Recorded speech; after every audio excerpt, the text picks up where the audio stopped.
শাহজাহানের বাড়ির সামনে সিসি ক্যামেরা মনে করে আপনাদের শেখ শাহজাহান অর্থাৎ সন্দেশখালী কাণ্ডের বেতাজ বাদশাহ শেখ শাহজাহানের বাড়ির সামনে সিসি ক্যামেরা বসানোর নির্দেশ বিচারপতির।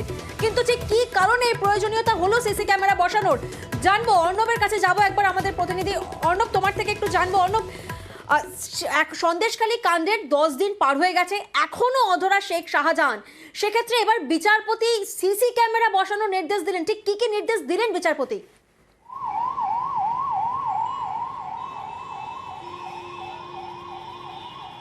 দেখো, আজকে 16 তারিখ জানুয়ারি মাসের এবং 5 তারিখের ঘটনা।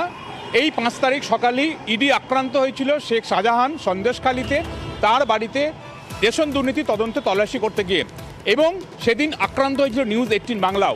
এবং সেই ঘটনার 11 দিন পরেও শেখ শাহজাহান নিখোঁজ থাকার কারণেই সম্ভবত বিচারপতি জয় সেনগুপ্ত তিনি কেস ডায়েরি দেখতে চান, এবং সেই কেস ডায়েরি আজ আদালতে পেশ হয়। ইডির বিরুদ্ধে যে এফআইআর হয়েছে সেই মামলার কেস ডকেট দেখার পর বিচারপতি জয় সেনগুপ্ত চোখে আঙুল দিয়ে ভরা এজলাসে দেখিয়ে দেন এই তদন্তে ফাঁক ফোকর কোথায়। এবং সেই ফাঁকটা চওড়া হচ্ছে এই কারণেই, কারণ রাজ্য বলছে প্রথম দিন থেকে, ঘটনার দিন থেকে পুলিশ পিকেট রয়েছে শাহজাহানের বাড়ির সামনে। বিচারপতির এটাই প্রশ্ন আদালতের কাছে, যদি সেখানে পুলিশ পিকেট থেকে থাকে তাহলে শাহজাহান কখন বাড়ি থেকে বেরোলো, বা ওই বাড়িতে কখন ঢুকছে, কে কখন ঢুকছে, পুরোটাই পুলিশের রেজিস্টার আছে। যদি না থেকে থাকে তাহলে 5 তারিখ জানুয়ারি মাসের রাত 8টার সময় অফিসিয়ালি ইডি অভিযোগ করলো, রাত 11:30 শাহজাহানের বাড়িতে পৌঁছালো পুলিশ, আর তারপরে বাড়িতে ঢোকার চেষ্টা করলো না, প্রতিবেশীদের সাথে কথা বলার চেষ্টা করলো না। এই পুলিশের তদন্ত এটাই প্রমাণ করে দিচ্ছে পুলিশ নিষ্ক্রিয় এই সন্দেশখালী ঘটনা তদন্তে। এবং যেহেতু বাড়ি এখনো পর্যন্ত বাড়িতে পুলিশ ঢোকেনি, তাই ওই বাড়ির সামনে যত দ্রুত সম্ভব ক্লোজ সার্কিট ক্যামেরা ইনস্টল করার কথা বিচারপতি জয় সেনগুপ্ত বলেছেন, এবং সেটা রাজ্যের অ্যাডভোকেট জেনারেলের উদ্দেশ্যে তিনি মৌখিক নির্দেশ দিয়েছেন। আর নির্দেশের নামার মধ্যে উল্লেখ করেছেন যাতে দ্রুত এই পদক্ষেপ করে রাজ্য। বেশ, এবং আপনাদেরকে জানিয়ে রাখি হাইকোর্টে আবেদন প্রত্যাহার নিখোঁজ শেখ শাহজাহানের।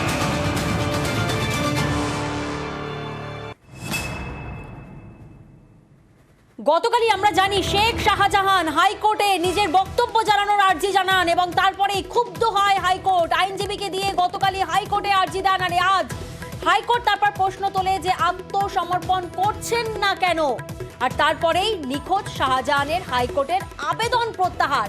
কিন্তু ঠিক কি কারণে এই আবেদন প্রত্যাহার, আবারও যাব প্রতিনিধি অর্ণব এই মুহূর্তে আমাদের সঙ্গে রয়েছেন।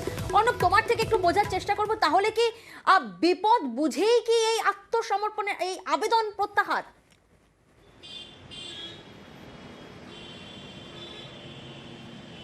দেখো, এক কথায় উত্তর হচ্ছে হ্যাঁ।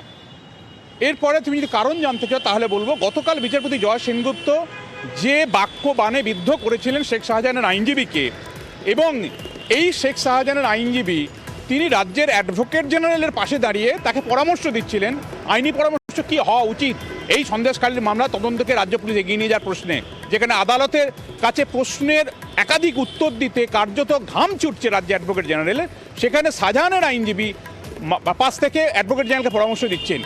বিচারপতি জয় সেনগুপ্ত শেখ শাহজাহানের আইনজীবীর বক্তব্য আছে এটা জানার পর বলেছিলেন শেখ শাহজাহান কেন আত্মসমর্পণ করছে না, তার আইনজীবীকে বলেছিলেন। কাজেই এই যে আত্মসমর্পণ করছে না কেন, অর্থাৎ আদালত শেখ শাহজাহান সম্পর্কে একটা বিরূপ ধারণা পোষণ করে রেখেছে। এখন শাহজাহান যদি কোনো আবেদন করেও আদালতে, সেটা উল্টো হতে পারে, অর্থাৎ শাহজাহানের সুবিধার পরিবর্তে সেটা আরও অসুবিধার হয়ে যেতে পারে। তাই গতকালকে আদালতে ভর্ৎসনা এবং কটাক্ষের পর আজকে শাহজাহানের আইনজীবী ইজলাসে এসে বললেন যে তারা কোনো আবেদন করতে চান না, সরকারিভাবে বা অফিসিয়ালি কোনো আবেদনপত্র তারা দাখিল করতে চান না।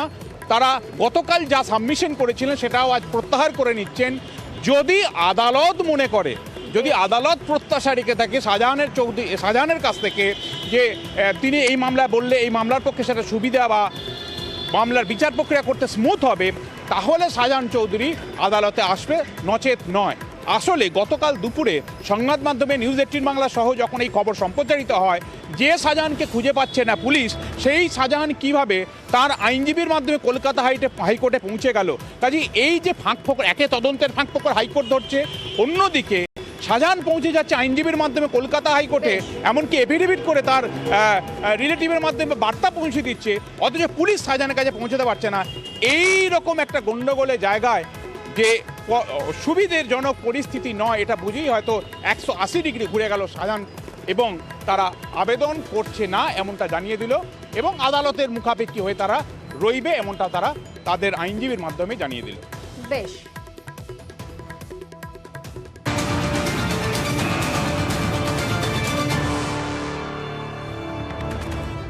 সন্দেশখালীর ঘটনায় ধৃত আরো 3। 5ই জানুয়ারি যে সন্দেশখালী কাণ্ডে তুল কালাম হয়ে গেছিল, সেই ঘটনায় ধৃত আরো 3। সন্দেশখালীতে হামলার ঘটনায় গ্রেফতার হয়েছে 3 জন। আপনাদেরকে জানিয়ে রাখি, সরবেরিয়া থেকে গ্রেফতার 3 জন।